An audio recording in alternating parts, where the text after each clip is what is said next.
2.16 쿠데타가 일어나기 6개월 전인 1935년 8월 12일 도쿄에 있는 육군성의 보병 제1사단 제1보병연대 소속 황도파 장교였던 아이자 사부로 중사가 들어섰습니다. 그리고 인사차 육군 중장인 야마오카 시게야스 정비국장을 보러 왔다고 위병소에 얘기합니다. 그러나 그가 향한 곳은 정비국장실이 아니었습니다. 바로 통제파였던 육군소장 나가타 덴스찬 군무국장실이었죠. 곧이어 군무국장실에 들어간 아이자와는 나가타 덴스찬을 보자마자 군도를 빼들었습니다. 그리고는 국가를 위태롭게 만드는 장본인인 너를 죽이러 왔다 라고 말하며 여러 번의 칼질 끝에 결국 나가타의 목을 베어버렸죠. 이렇게 일본 군국주의 심장부인 육군성에서 발생한 살인극이 바로 아이자와 사건입니다. 그러나 나가타가 살해됐다는 소식을 듣고 달려온 헌병들에게 아이자와는 자, 이제 나는 부대로 돌아간다 라고 태연하게 말했습니다. 그런데 이 사실을 알고 현장으로 달려온 정비국장 야마오카는 그를 꾸짖기는커녕 아이자와의 상처난 왼손을 손수건으로 감싸주며 헌병들에게 의무실로 데려가라 라고 명령했습니다. 아무도 아이자와를 제지하지 않는 것은 물론 심지어 같은 황도파였던 네모토 히로시라는 대자는 감격의 악수를 청했다가 훗날 말레이시아 침공의 주역이 되는 야마시타 도모유키 대자에게 주의를 받기까지 했습니다. 살해당한 통제파 나가타 덴스찬을 빼고는 이들 모두 황도파였던 것이죠. 이렇게 되면 이날 현장에 있었던 사람들에 대해 한번 살펴볼 필요가 있습니다. 여기 이렇게 얽힌 5명의 고위장교들, 이들은 모두 중앙윤영학교 출신이라는 공통점이 있었습니다. 당시 일본의 육군윤영학교라는 것은 13세에서 14세의 어린아이들을 입교시켜 조기교육으로 육군 간부를 양성하는 기관이었습니다. 이중 살해당한 나가타는 지방 육군윤영학교와 도쿄 중앙윤영학교 그리고 육군사관학교와 육군대학을 우수한 성적으로 졸업하고 보직의 꽃이라는 참모본부 제2부장 등을 역임한 재훈이었습니다.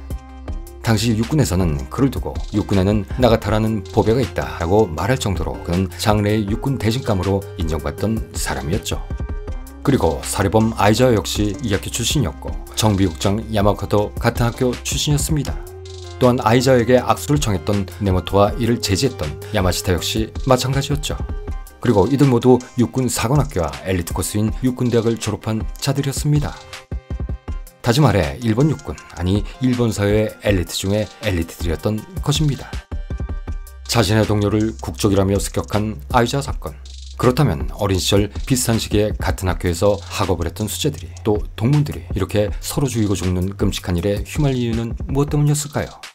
그것은 파벌의 천국 일본, 그것도 일본의 전부라 일컬어지는 육군에서 일어난 두 파벌 간의 이기적이고 극단적인 이해충돌 때문이었습니다. 즉 통제파와 황도파의 이권 다툼 중 일어난 돌발 사태였던 것이죠. 예전에도 두 파벌은 여러 번 충돌했습니다. 하지만 이념 사이의 차이는 일단 둘째치고 이 사건 역시 어찌 보면 조폭들처럼 이권을 두고 다투는 일종의 나발이 싸움이었습니다. 그러나 두 파벌 모두 군부가 일본을 주도해야 한다고 하는 것에는 이견이 없었죠. 물론 그 기득권을 취하는 방식에는 다소 차이를 보이긴 했었지만 말입니다. 그러면 이들 계파의 특징을 한번 살펴보겠습니다. 우선 육군대학 출신의 엘리트들이 다소 포진해 있던 통제파. 통제파라 함은 현 정부체제, 즉 내각자의 메이지 유신 체제를 그대로 유지하면서 군부 입지를 강화해야 한다고 주장하는 파벌을 말합니다. 이들은 황도파와는 달리 대정책에 관해선 주적을 소련이 아니라 미국과 영국으로 설정하고 이들과의 전쟁을 위해선 반드시 군 전력을 현대화해야 하며 그 자원의 확보를 위해 먼저 중국을 침공해야 한다고 주장하는 무리들이었습니다. 하지만 이들 역시 개벌은 남아준다고 예전에 여러 번 쿠데타 계획을 세웠다가 같은 파벌 출신의 육군 대신을 통해 자신들의 정치적인 요구, 즉 요직의 독점이 관철되자 서구 열강에 맞서는 고도 국방국가를 건설하는 것으로 허울과 수단을 조금 바꿨을 뿐 그 파괴적인 속성은 암살과 쿠데타를 일삼던 황도파와 그리 크게 다르지 않았습니다. 그리고 이에 대항하는 황도파. 일단 황도파라는 말은 육군 대신이었던 아라키 사다오가 일본군을 황군이라고 부르는 데서 유래됐다고 하는데 이들은 군부 쿠데타로 정당과 의회를 무력화시키고 왕이 직접 친정을 하는 군국 국가로 개조해야 한다고 주장하는 자들이었습니다. 그리고 이들은 일본 내에서 갈수록 세력이 커져가는 좌익 노동운동을 제압하고 공산당 정권인 소련을 주적으로 설정하여 소련과 전쟁을 해야 하며 이를 위해선 통제파와는 달리 중국과의 협력이 필수적이라는 관점을 가지고 있었습니다. 어떤 면에서는 전표에서 얘기했던 기타 이케아는 다소 다르게 공산주의든 국가사회주의든 그 어떤 정치 형태라도 만약 텐노를 위협하는 것이라면 모두 배격해야 한다고 주장하는 진정한 천황 주권론자들이었습니다. 그러다 보니 이들 중 일부는 자신들의 시조를 우리가 잘 알고 있는 일본 소설 대마에도 나오는 오다 노부나가로 삼기도 했죠. 그리고 자신들이 주적 공산주의 소련과의 전쟁을 위해서는 군을 현대하기 이전에 다소 엉뚱하지만 먼저 일본 전통의 무사 정신으로 군을 개조해야 한다는 생각을 가지고 있었습니다. 어쨌든 육군대학 출신 엘리트들이 다소 포진되어 군내 요직에서 통제파가 황도파를 밀어내던 시기, 이런 통제파 때문에 황도파는 군의 주요 보직에서 항상 소외될 수밖에 없었고, 그런 관계로 한 번에 판을 뒤집기 위해서는 끊임없이 쿠데타를 도모할 수밖에 없었습니다. 그러다 보니 1934년 11월에는 유신 동지의 일원이었던 황도파 장교들이 사관학교 학생들을 이끌고 쿠데타를 시도하려다가 통제파에게 발각되어 미수로 끝난 이른바 사관학교 사건도 일으켰고, 1935년 8월에는 통제파에 추대된 육군 대신 하야지 센지로가 황도파의 맏형격이었던 마사키 진자부로를 육군 대신 육군 참모총장과 함께 일본 육군의 빅3 중 하나로 불리는 교육 점검에서 파면시킨 뒤 통제파였던 와타나베 타타로를 임명한 일이 벌어지자 흥분한 아유자아가 이를 배후에서 조종한 자가 나가타라고 의심해 살해한 사건도 일으켰던 것이죠. 1936년 1월 28일 보병 제1사단 사령부의 군법회의에서 아이자 사건의 재판이 열렸습니다. 그리고 아이자 사부로는 사형을 선고받고 처형됐죠. 이때 특별검사였던 미치 사츠키 중자는 이 사건이야말로 군부 내에서 확산되고 있는 쇼와 유신, 즉 기타이키의 국가개조운동의 한 단면이라고 상기시키면서 이 사건을 잘못 처리하면 제2, 제3의 아이자가 나타날 수 있다라며 협박 같은 예언을 했습니다. 그런데 이것은 단순한 예언이 아니었습니다. 새로운 쿠데타에 대한 경고였던 것이죠.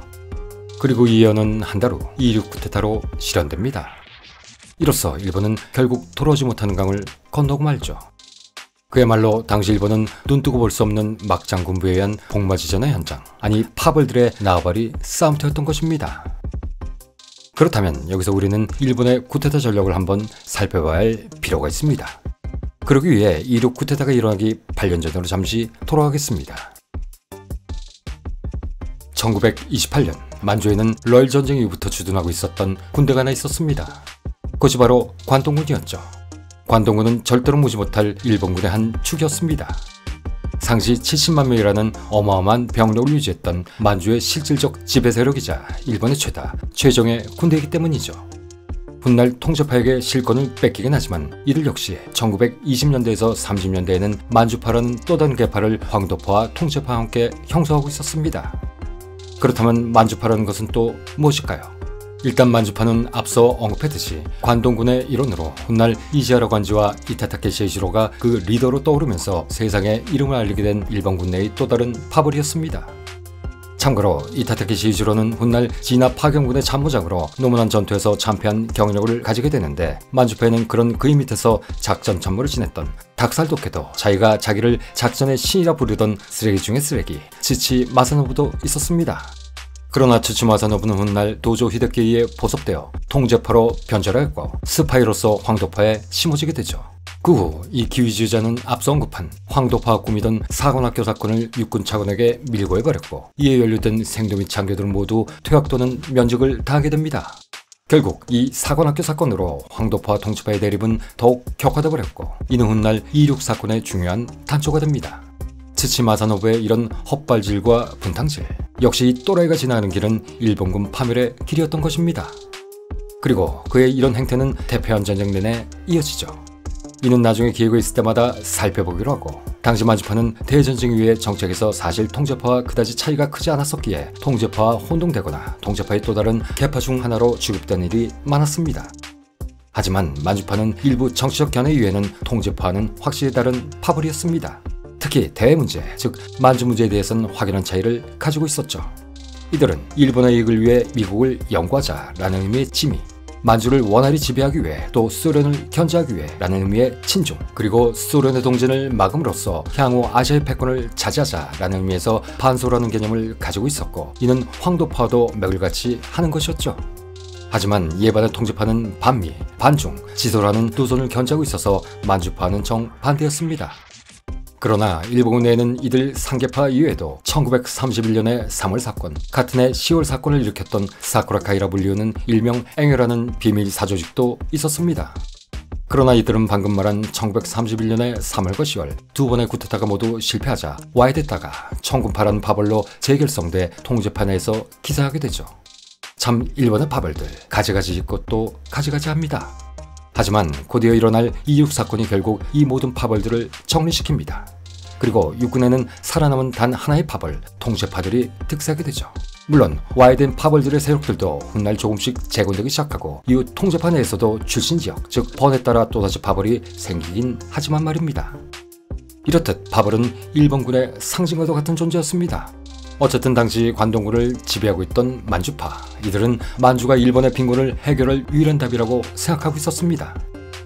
만주를 황무지에서 문명화되고 번영된 지역으로 탈방풍시키면 일본 국내의 실업 문제를 해결하는 데 있어 큰 돌파구가 될 것이라고 본 것이죠. 이렇듯 원료의 생산지이자 완성품의 시장으로서 만주의 역할은 신천지였습니다. 하지만 이 모든 것은 만주를 완벽하게 통제하기 전에는 불가능했죠.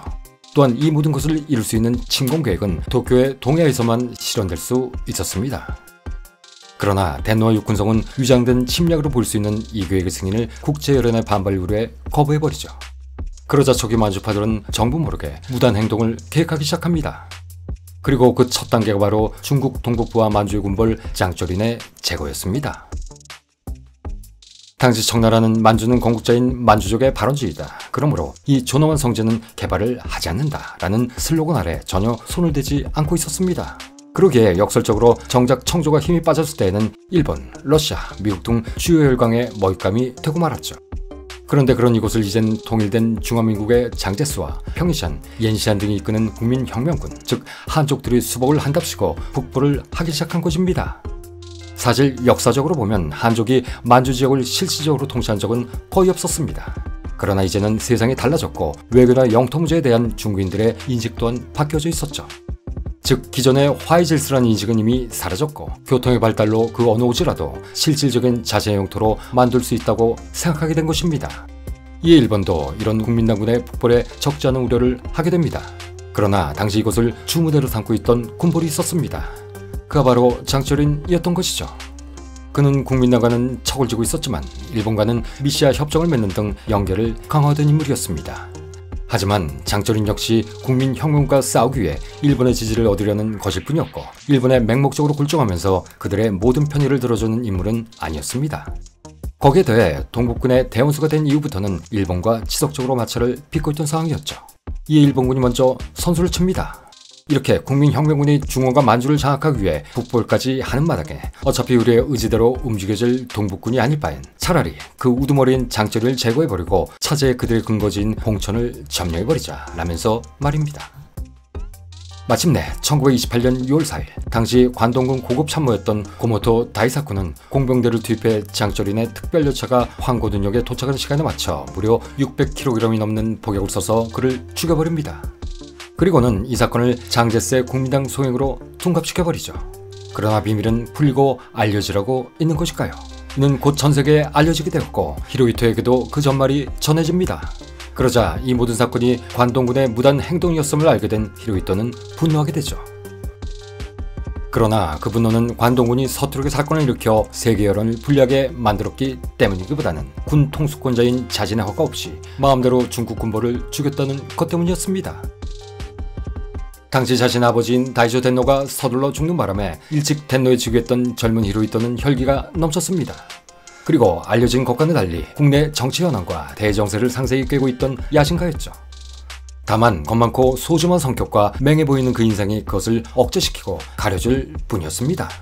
또한 철저한 의회주의자였던 사회연주 기모체에게 어려서부터 엄하게 교육도 받아온 터라 왕은 군림하되 직접적으로 통치하지 않는다라는 처세에 대한 규칙에 나름 경도돼 있기도 했습니다. 하지만 그는 태평양 전쟁이 끝날 때까지 사실상 전쟁을 지휘했던 특 A급 전범이었습니다.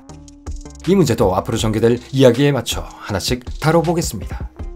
어쨌든 이 사건으로 히로히토는 내 대신에 만류에도 불구하고 불편한 신경을 총리 대신에게 직접 전달했고 결국 내각은 총사퇴하게 되고 말죠. 하지만 만주에 대한 관동군의 도발은 멈추지 않았습니다. 다만 시작의 첫 페이지를 넘긴 것일 뿐이었죠.